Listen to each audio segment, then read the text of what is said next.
yesterday as far as the transfer deadline day is concerned. Those that had to make those panic buys and those that probably never truly had a strategy fast transfers concerned this summer. We'll be taking a look at those deals that they made on the final day. I must say kudos to Arsenal. Never thought that they had that in them themselves to activate a release clause of a player that is more than 20 million pounds, even 30 million pounds, but they had to do it because they know that this season, looking at what is going on, Aston Villa spanking the defending champions Liverpool 7-2, Manchester United losing at home to Tottenham Hotspur 6-1. Leicester City earlier on Saturday were beaten 3-0 at home. They had to do something to really put themselves up in there because Miguel Arteta, his task this season is to get them to the UEFA Champions League. One thing that he wants to do alongside probably winning one or two trophies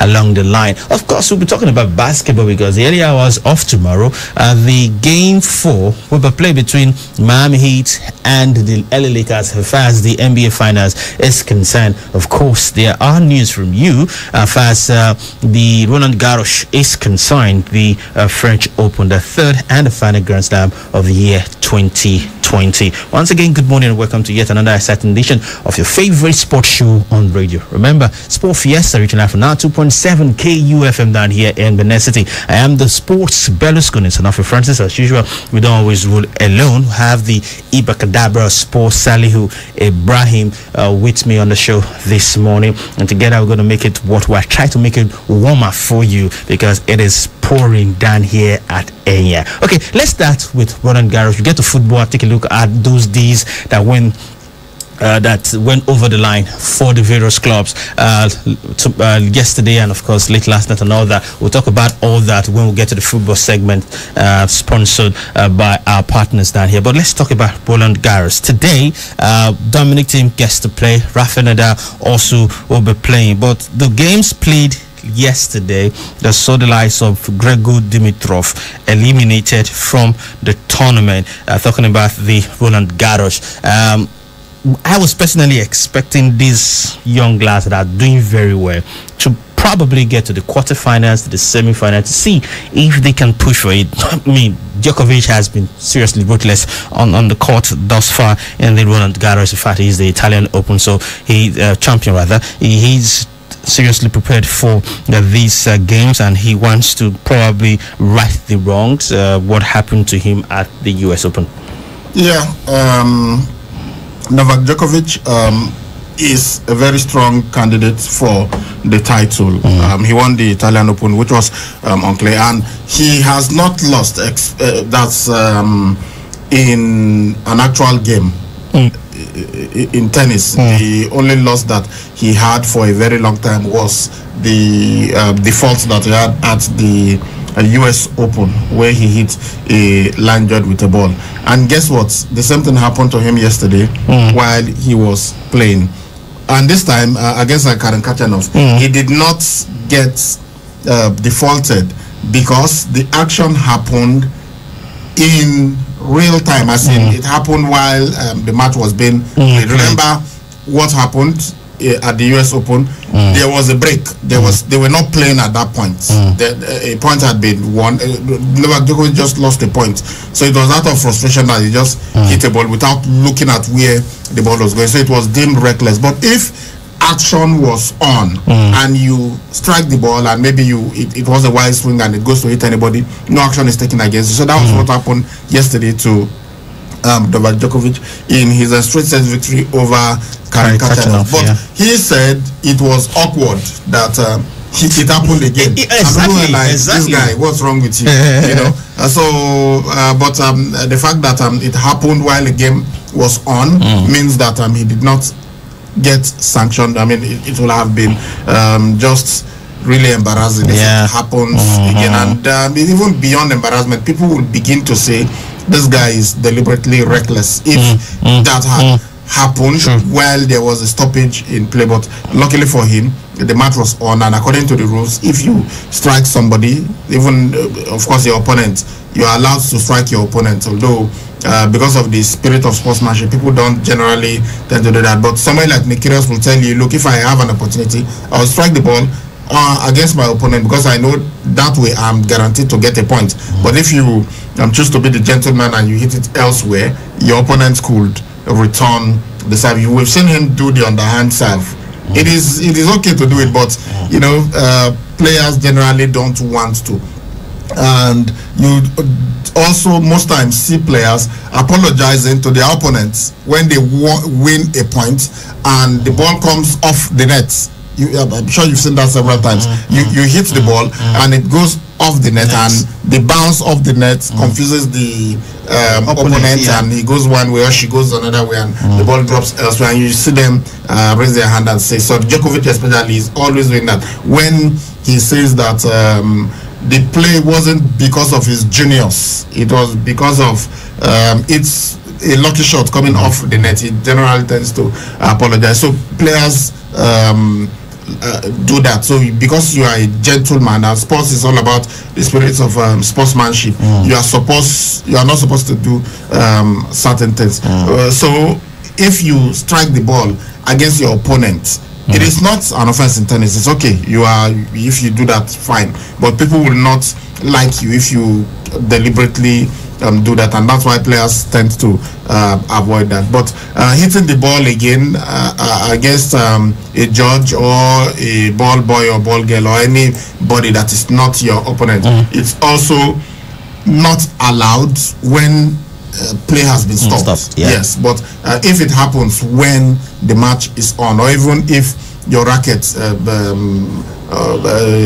you have a wild swing and your racket goes off your hand and it hits somebody and it was during play, no punishment will be meted out. But if there was a stop in play and out of frustration in an attempt to smash your racket, for instance, it bounces off your hand and goes to strike somebody, you are going to forfeit that match. They are going to definitely fine you. So for Novak Djokovic, it was weird that it happened again, but thank God this time, as we said, it happened while play was on. So because of this, he got away with it. For Grigor Dimitrov, well, he lost to another young upcoming star. Well, he's been around for a long time now, Stefanos Tsitsipas, so I don't want to be calling him upcoming again, because if not for the greatness of Novak Djokovic, Rafael Nadal, Roger Federer, I'm sure he too will have been able to win a Grand Slam. I'm so not that disappointed that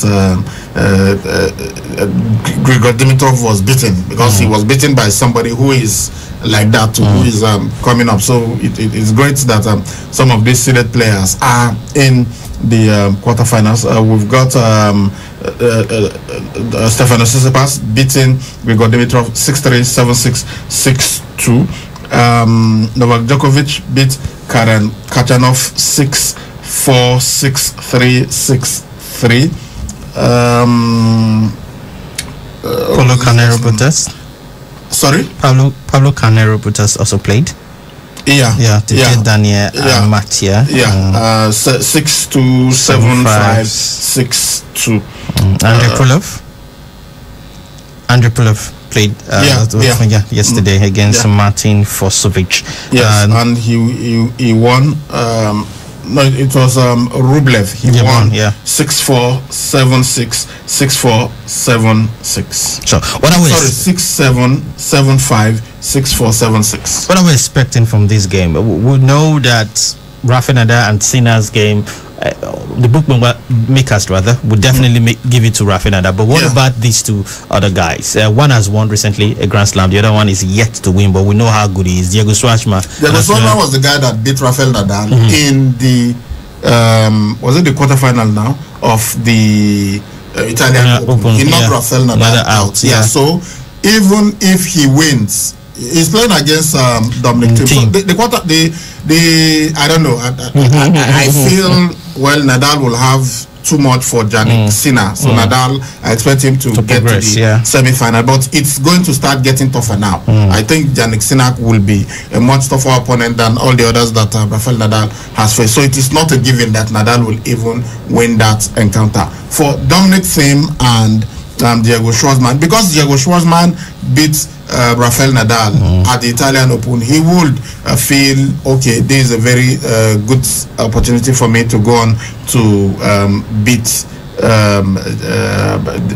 Dominic Thiem and then go on to meet Nadal again. And if he meets Nadal again, yeah, he will know Nadal is coming for revenge, but he would feel he has a chance at beating Nadal. But this is a best of 5, which they play first to get to 3. It's not like the Italian Open, other ATP tournaments apart from the Grand Slam. They play best of 3, just like the women. So it's first to get to 2. If it had been at the French Open, Nadal would have had another set to try and come back, but Diego Schwartzman was able to win the first 2 sets, and so he knocked out Nadal. So I expect the game to be explosive, Schwartzman versus Dominic Thiem, but I will be betting on Dominic Thiem to go through to the semi-finals, but I will not be surprised if Diego Schwartzman wins. That Argentine on his day is very, very difficult to beat. Yes, so for Nadal too, of course, my money will be on Nadal, but Sinner has played some terrific tennis this in the French Open, but this is Nadal's territory. It's not by fluke that he's won 12 times of the last 15 editions of the French Open. All right, go on our very first break on the show this morning. When we come back, we'll be talking football and they'll get into the sponsored segment. Relax. Let's discuss the women. We'll not discuss the women's tennis. So when we let's discuss the women's tennis. You know because Serena Williams is not there, Naomi Osaka is not there. No, it doesn't matter. But there are some other. We have a story, and this story is a kind of emotional one for me, talking about Petra. We'll be talking about her when we come back from this break. Please stay with us. It's there to win for the 9 Mobile Mega Millions promo. 90 people go home 1 million naira every day for 90 days. 2 people go win smartphones every hour, every day. The one who sleep pass, now the 10 million naira grand prize. If you not be 9 Mobile customer, move, come outside or buy a new line. In addition to the plenty millions and smartphones, we go summer you with 1 gigabyte plus 500 naira airtime instanta plus up to 100% data bonus for 1 year. Recharge 200 naira and above. Make you for the win. Promo starts August 10 and ends November 7, 2020 and is approved by FCCPC. 9 Mobile. When you wake up in the morning before you start your day, breakfast time is Kellogg's time. For work and for play, for a great start to your day, breakfast time is Kellogg's time. Give your family a tasty, nourishing breakfast of Kellogg's cereal, powered with the goodness of grains and 11 essential vitamins and minerals. Now also available for just 15 naira. Breakfast time is Kellogg's time. Malaria don't let the party, now the time don't reach where my light go show and win. Oh yeah, show malaria win. Say bye bye to malaria. Time don't reach make you collect your mumu button for malaria hand with Malact, the better medicine from May and Baker. We don't make products past 75 years. Malact contain dehydroartemisinin piperaquine, where they work inside body for up to 6 weeks and they stop malaria from knocking you bones. All you need do now to take 3 tablets for 3 days and the medicine goes summer the malaria come out your body sharp. Now the power of Malact be that. Malact, your control button for malaria. Is the pharmacy way they near you. If symptoms persist after 3 days, make you go see your doctor. A product of May and Baker. My people, for this period where we know say e no easy, but you gat hustle. We just want make you know say if morning fit show after night, e sure say one day our hustle go pure. This life na general market for whatever my people, na the Naija way. Sun no dey stop breeze, rain no dey disturb water, nothing fit owe you.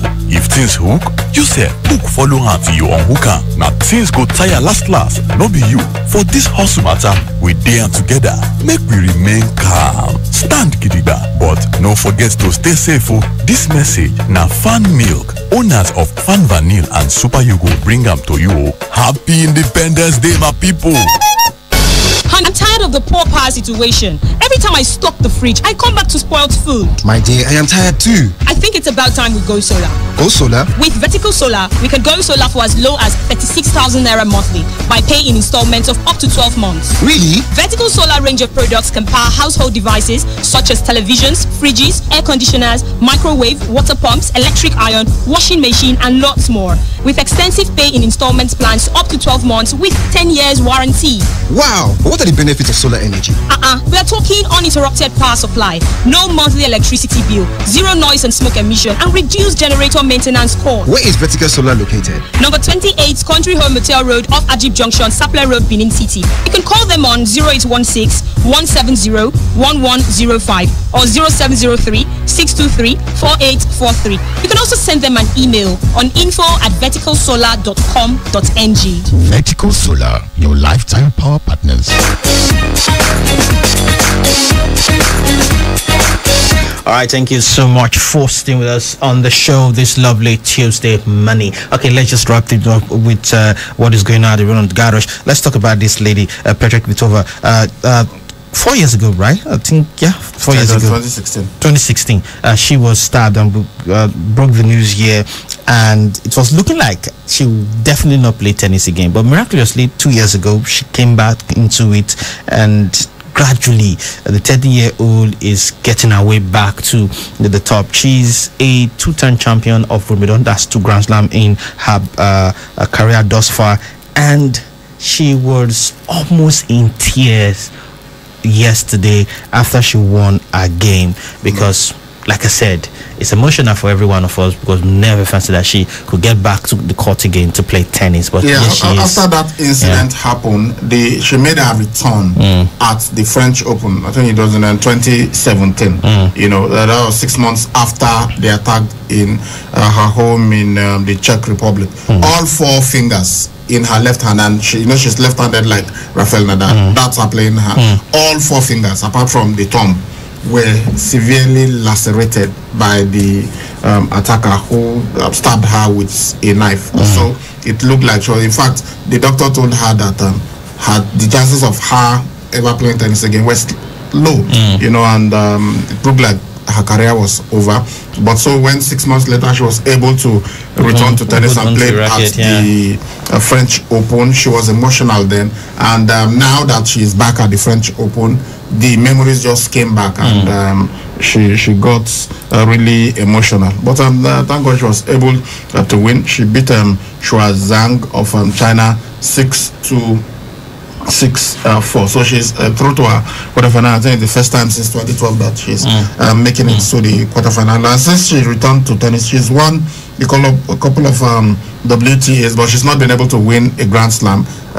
She won Wimbledon in 2011 and 2014. That was before the attack took place in 2016. But it's really good that she's back. It reminds me of this young lady. What's her name now? I'll get her name. She used to be the biggest rival to Steffi Graf, and was awesome, you know, beating Steffi Graf, who was world #1 then. And somebody, the range fan of Steffi Graf, got so angry that she was always beating his idol, and he just stabbed this one, Monica Seles. That's her name. Stabbed her and virtually took away her career. I think at that point she had won 8 Grand Slams. When she returned, she was only able to win 1 more Grand Slam, and she had to retire early because of that vicious attack. So when the same thing happened, although this time the person that attacked Petra Kvitova, I don't know whether he even knows that she was a tennis player. It was just a burglary attempt, not that he targeted her because she was beating his idol, unlike the person who attacked Monica Seles. Yeah, so but it's still the same thing. You know, it looked like her career was over. She came back and tried and did some great stuff. Same with Monica Seles, but she was never the same player again since that attack. And who knows, maybe she would have even broken the record of Margaret Court.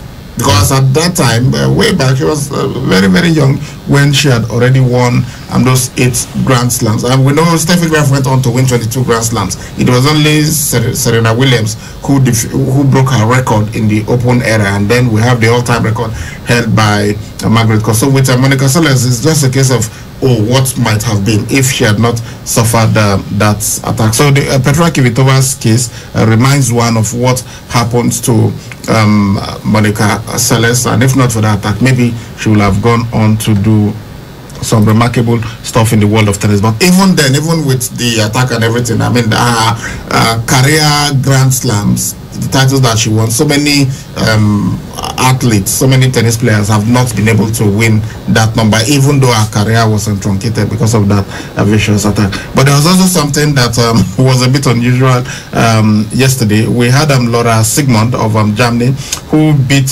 Paula Badosa of Spain 7-5. 6-2, but that's not the end of the story. In fact, the big takeaway from that story was that Laura Sigmund, when Paula Badosa was having a medical break, she took the opportunity to eat.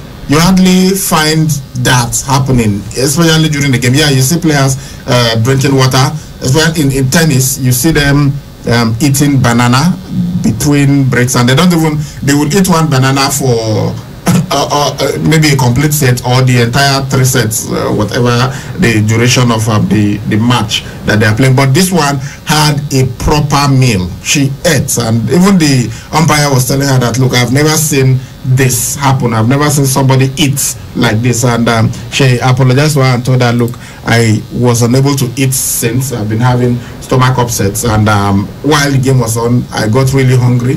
And when my opponent was stricken by injury, I needed a medical timeout, so that's why I just decided to eat. But you know, you're usually advised not to eat hours before physical activity.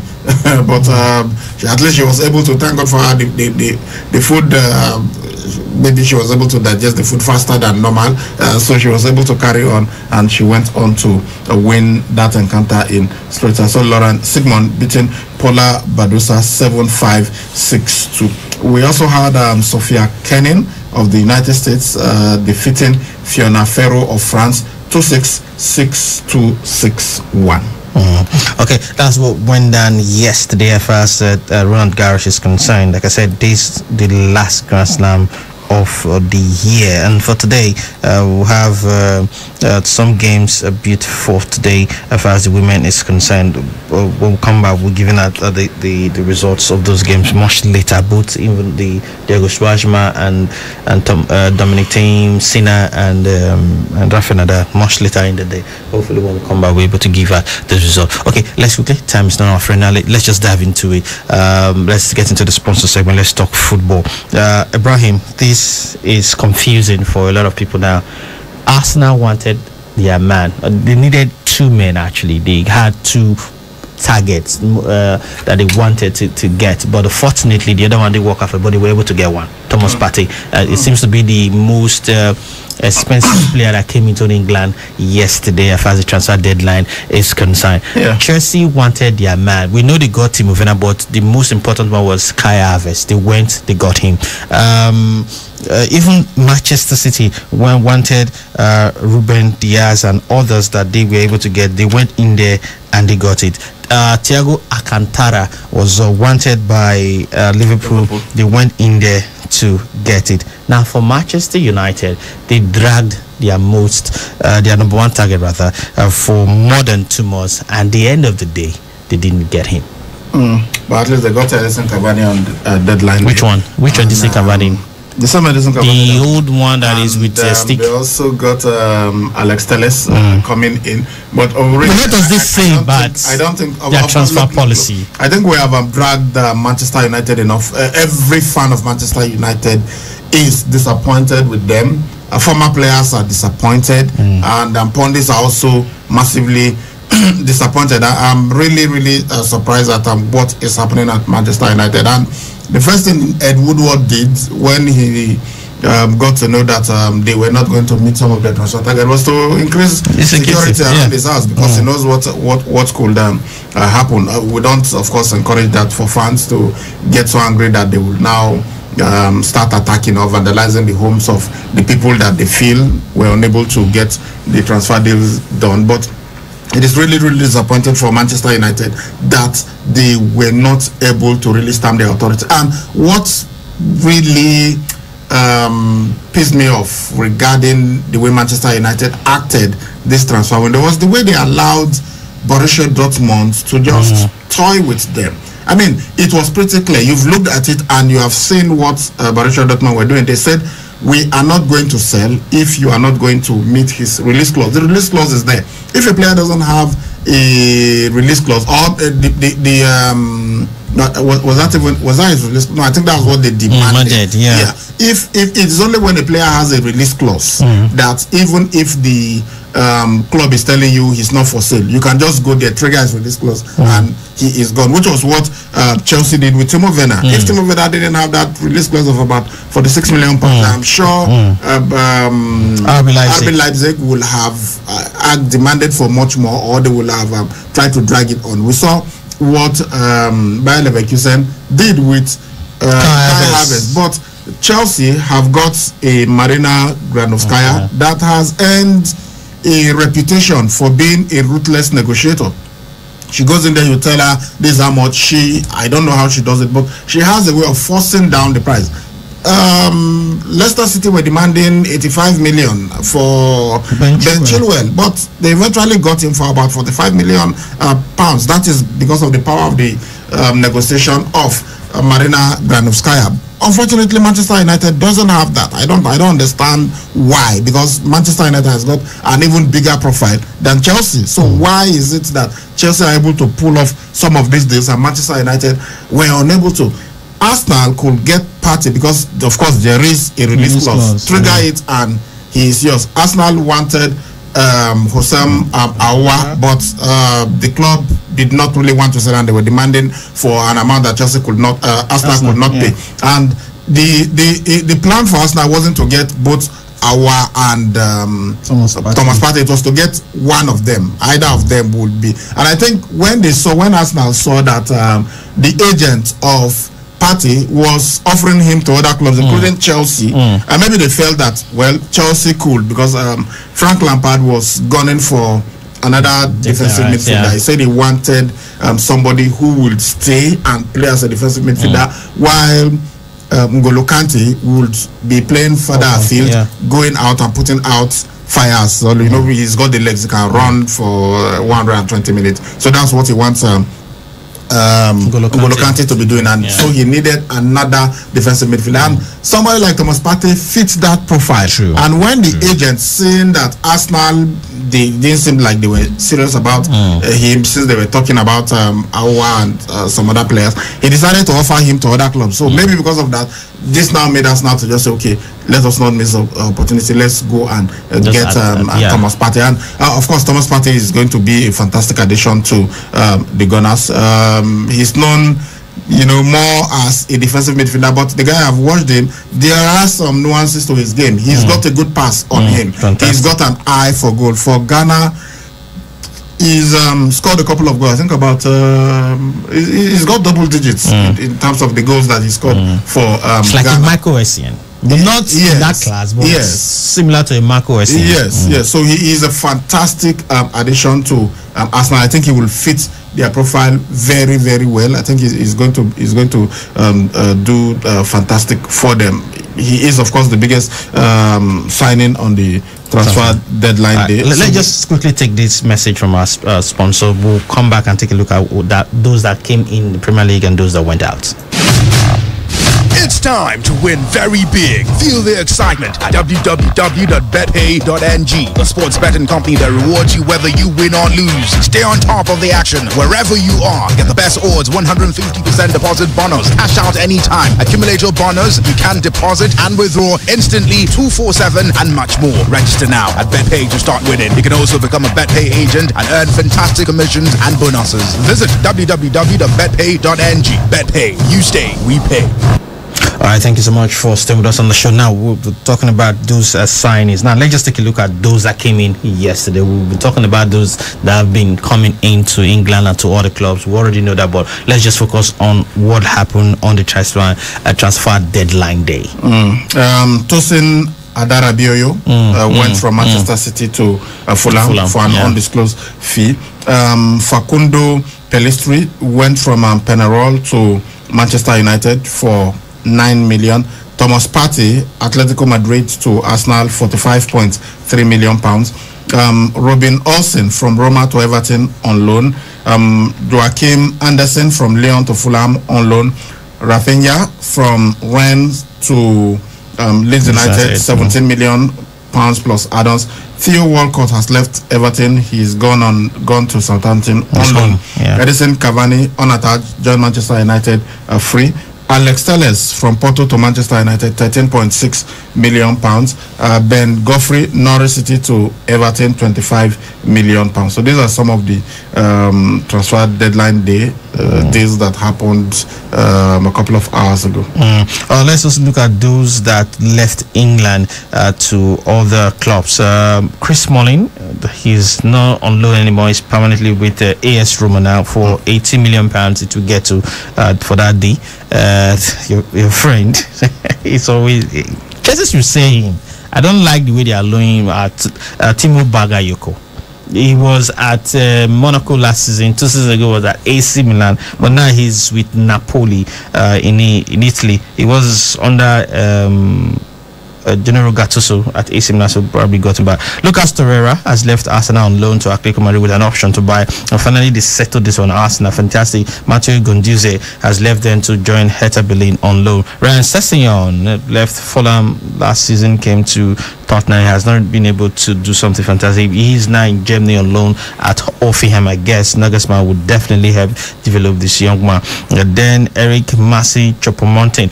This is the luckiest football player I've ever seen. I mean, you cannot leave a relegated Stoke City to Paris Saint-Germain to be winning trophies and playing the UEFA Champions League. He was going to the Champions League. Then from there you were released. You are going straight to the Champions League of the UEFA Champions League. Bayern Munich. Fantastic for him, and he will definitely be winning titles. Obviously, over there at Bayern. But I think he's a decent player. Some people have got that, I don't know whether to call it luck or that aura around them. Remember Kevin? No, the brother. Kevin Prince Boateng. Yes, Boateng, the brother of Jerome Boateng. Yeah, remember that he played for Barcelona. He played at AC Milan. Yes. AC Milan, and eventually went to I can't remember the one play for Barcelona. So that things like that. I was so for Choupo-Moting playing for PSG, who played against Bayern Munich in the final. Now he's going to Bayern Munich. Is just wonderful. You know, at Bayern you are guaranteed to win titles, and he's won some titles at Paris Saint-Germain, now going to Bayern Munich. I mean, he will look back at his career and say, yeah, I did that. I had a fantastic career. Let's really take some sponsor message now. We'll be right back. If I put this one, I get 500,000. If I put this one, I get 1 million. Which one when you talk to yourself like this? Never your bet pay. For bet pay, they go reward you whether you win or lose. Remember, say 150% first deposit bonus they wait for you. You fit deposit and withdraw instant 24/7. And many of book package full ground go register for bet pay and start to win. Person fit be agent? Yes, now if you become agent and then you go to get bonuses. Oh yeah, go www.betpay.ng. BetPay, you stake, we pay. All right, stay in the transfer market. What happened yesterday? A lot of stories from there.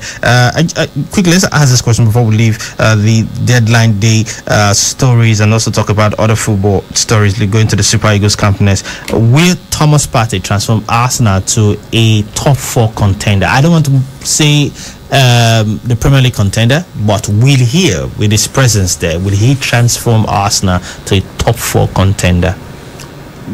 Not just Thomas Partey. I think you have to look at it holistically. The deals that Arsenal have been able to do, the manager that they have right now, the new attitude in the team, I think they will do much better than we saw last season. They won the FA Cup, beating Chelsea in the final. They've won the Community Shield, beating Liverpool in that match. Yes, they lost to Liverpool in the Premier League, and in the other matches, maybe not 100% dominating games, the matches that they've played. But the Arsenal of old will have lost those matches or dropped points in those matches. But we are seeing an improved Ghana side, and I think that Mikel Arteta, being a former player and all, has been able to bring something, and he's trained under some of the greatest minds in the world of football, Arsene Wenger and Pep Guardiola. So I think that is bringing all this experience to bear on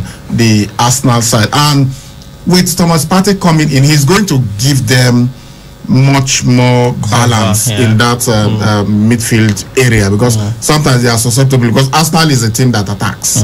Yes, they are an attacking side. They don't tend to play defensive football. No, but Mikel Arteta has added some steel to that team. Yes, they are good going forward, but now they are even better at defending. So bringing in Thomas Partey, and also is going to transform them to title contenders. But yeah, top four, fine. I think they would be now very strong contenders to finish in the top four with the additions that they've made. We know that the English Premier League is a notoriously difficult league, but we've seen some players who come in and they just settle.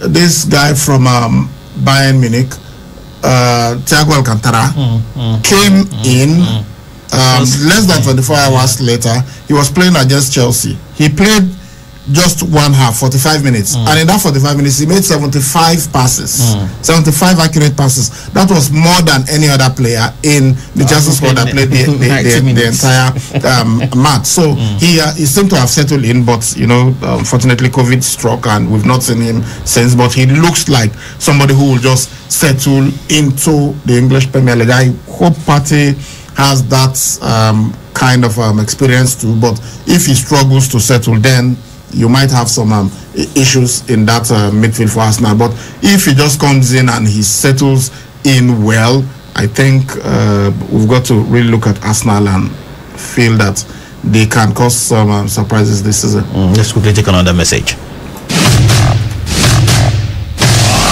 The 2020-2021 Premier League is here. It's time to win big. And the best way is, of course, getting yourself a jersey so that you can identify yourself with your favorite team.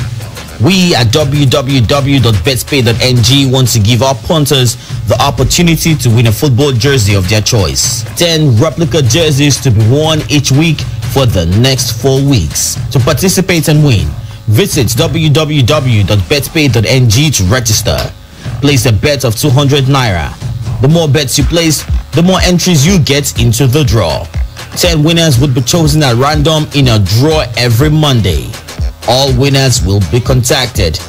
Follow us on our social media pages with your username and ticket number to qualify for the draw. On Instagram, find us at BetPayNG. On Facebook, find us at www.facebook.com/BetPayNG. All right, thank you for staying with us on the show. Let's quickly go straight to Austria and take a look at what is going on at the Super Eagles camp. Okay, just before we went to bed, we've not gotten any updates. Before we went to bed, the players that were already in camp as at yesterday, William Troost-Ekong, now of Watford in the Championship in England, is in camp. Simi Ajayi with West Bromwich Albion is in camp. Ola Aina with Fulham now in England is yet to play for them.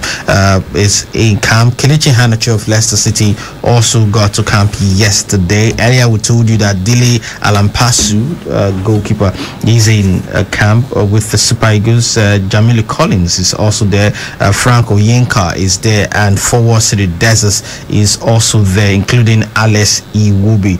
Plus the ones we told you earlier yesterday. Kenneth Omero is in camp. Moses Simon is in camp. Samuel Kalu is in camp. Leon Balogun of Rangers Glasgow in Scotland is in camp. Matthew Yakubu is in camp, and of course this guy played over the weekend. Watch his game. I think he's fantastic. I hope he gets to develop more. But I think we've gotten a replacement for Mikel Obi, someone that can really play, spread the passes. Yes, Adobo is very good with him there. This guy there, and what's his name now? The Leicester City Wilfred Ndidi. If both of them can click, Nigerian midfield will be superb. Talking about Samson Tijani, a fantastic footballer, is also in camp. Those are the names we have for Kevin Nakpoguna. Yeah, also but he's not playing. Yeah, but he wasn't even invited for the game. But he FIFA's giving him the nod, right? Yeah, he's free to join Nigeria. But I think he shows commitment. It shows that he really loves the Super Nigeria. So that's that for the Super Eagles.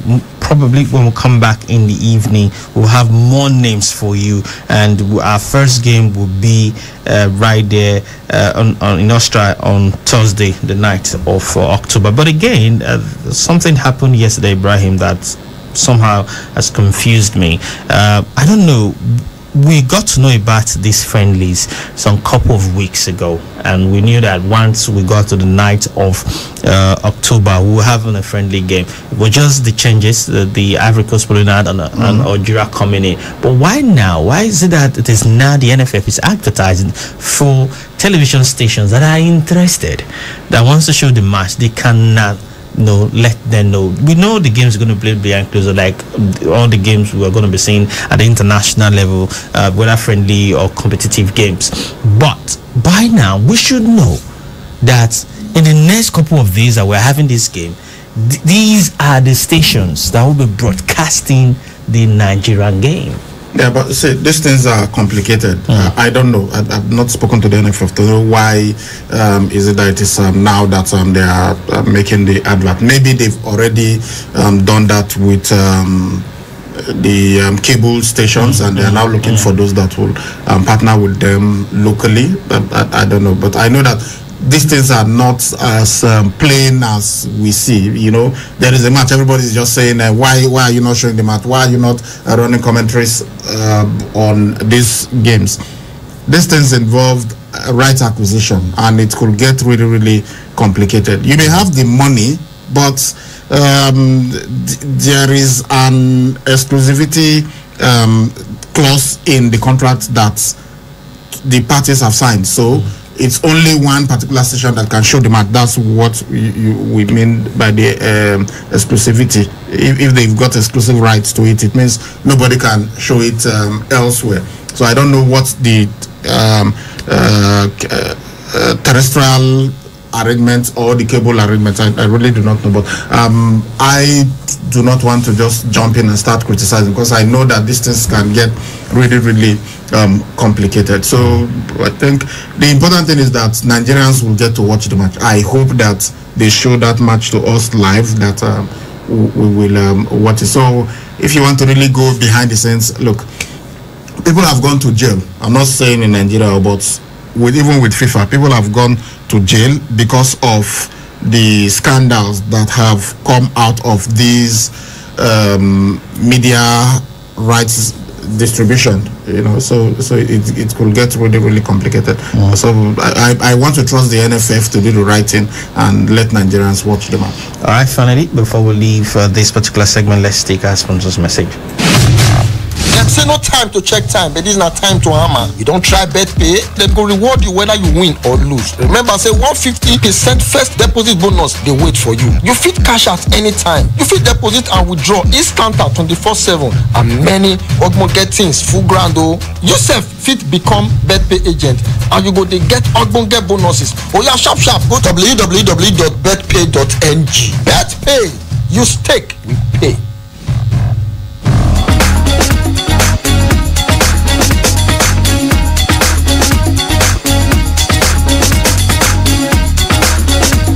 All right, thank you so much for staying with us on the show. Moving away from football, and let's so probably football quickly. This piece of news: Adama Traore has chosen Spain. Yeah, he has arrived at the Spanish camp.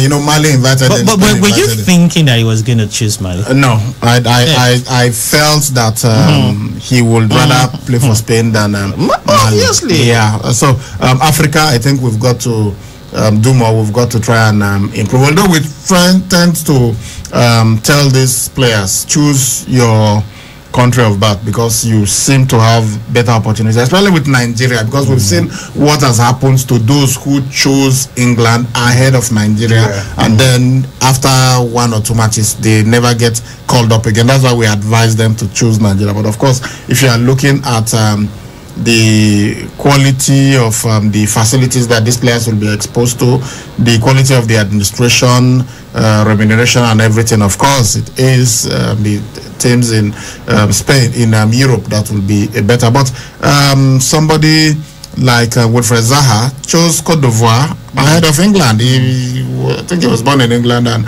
has represented England at underage competition, but eventually decided to play international football with Cote d'Ivoire. He could have, I think he's got the quality to make it big with the Three Lions of England, but he chose Cote d'Ivoire. But Adama Traore, I think he's got the qualities to do very, very well with Spain. However, how many black players have represented Spain over the years? The most notable one that we can think of is Marcos Senna, who was with them at the 2008 Euros. You know, so I wish him well. Wish him all the best in Spain, now that he has decided to choose them over Mali. All right, quickly go for this break. When we come back, we'll go into more action, but this time will be on the entertainment side of it. They are entertainment, but this one is really not as serious as the ones we'll be talking about Monday Nitro. Let's quickly play this beat.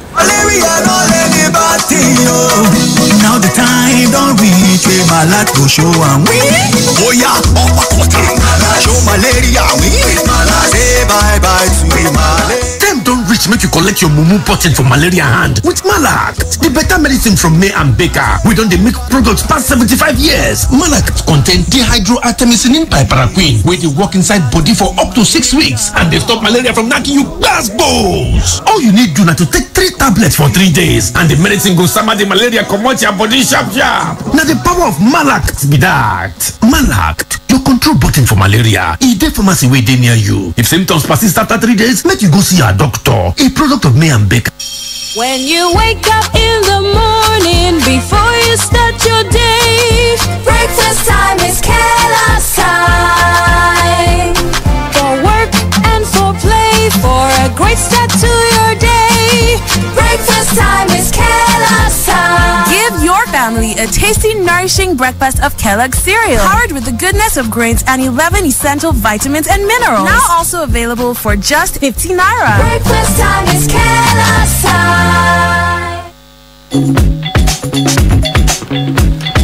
All right, thank you for staying with us on the show. Now, quickly just go straight to take a look at the highlights of all that went down last and fast and Monday Nitro is concerned. Okay, Randy Orton kicked off the show. Talked about how he lost at Clash of Champions to Drew McIntyre, and then he recapped how he beat down Big Show, Shawn Michaels and Ric Flair last week. He went to where they were playing cards, and then he turned off the lights, wore night goggles, and beat them down then with a chair. But while he was talking, Drew McIntyre just came out and attacked him until security pulled him away. We had this encounter. Asuka, Mandy Rose, and Dana Brooke, they took on Zelina Vega, Natalia, and Lana. Asuka, Rose, and Brooke won this encounter. And after this, the tag team champions Nia Jax and Shayna Baszler, they made their entrance and then attacked Natalia and Lana. Dominic Mysterio and Humberto Carrillo, they took on Seth Rollins and Buddy Murphy. During the match, Buddy Murphy was telling Seth Rollins that he had to apologize to him for what has been happening over the past couple of weeks. But as all this was on, Buddy Murphy was able to get the win for his team, and then he left Seth Rollins asking him, "You really don't need my help." Then we had the Kevin Owens show. I think we can skip this. Bray Wyatt was on that show, but Kevin Owens was saying he was demanding answers from the Fiend and what's happening between the Fiend and Alexa Bliss, and Bray Wyatt did not want to answer him, so he said he was going to find out by himself. It looking like he was heading to the Firefly Funhouse, but he was attacked by Aleister Black. And there was this what they call an exhibition match: Braun Strowman versus Keith Lee. This went to a double count out. Apollo Crews and Ricochet took on Bobby Lashley and Shelton Benjamin. Lashley and Benjamin won this encounter. Then Buddy Murphy, earlier in the day, we had Seth Rollins giving a 10 p.m. deadline for Buddy Murphy to come to the ring and apologize to him. When Buddy Murphy came, he told him repeatedly that he has to apologize to him because he plugged Buddy Murphy from obscurity and turned him into a superstar. And when Buddy Murphy refused, Seth Rollins grabbed him by his beard and was demanding an apology. But Buddy Murphy then started beating down on him, and he hit him with a kendo stick and was telling him to apologize. And then Buddy Murphy told him, "I didn't mean to bring her into this." Her, of course, was Aliyah, the daughter of Rey Mysterio. And then he showed his back to Buddy Murphy and told him that you've done enough. But while Buddy Murphy relented, Seth Rollins now started attacking Buddy Murphy and beat him down with the kendo stick until Aliyah came to the ring and begged him to stop. But he did, as Dominic Mysterio and Rey Mysterio came to the ring. Now we had this women's tag team match, the Riot Squad versus Nia Jax and Shayna Baszler, and Nia Jax defeated the Riot Squad. Then we had this segment where Mustafa Ali, he challenged MVP to a singles contest that he was going to make it 2-0 against the United States champion in recent weeks. So while all this was on, the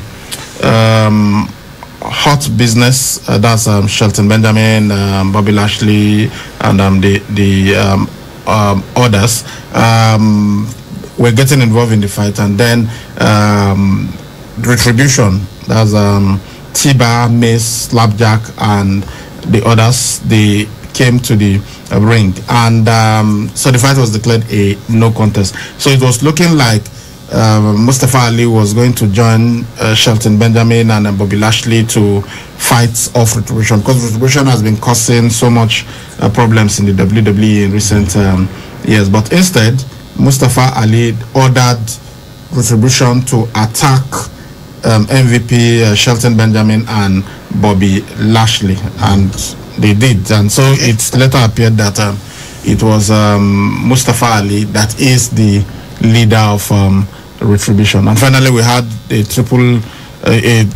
six-man tag team, 3 on each side: Randy Orton, Dolph Ziggler, and Bobby Roode, taking on Drew McIntyre and the Street Profits. So it was Randy Orton, Ziggler, and Roode who won this encounter. All right, guys, apologies, we can't take your messages. We seriously have to go now. Of course, we'll be back here in the evening. Can't take any other thing right now. We have bills to pay. We have to go right now. See you guys by 4 p.m. Bye-bye. Trying to get or receive information through all corners of the globe requires unprecedented internet service. At Wireless NG, we provide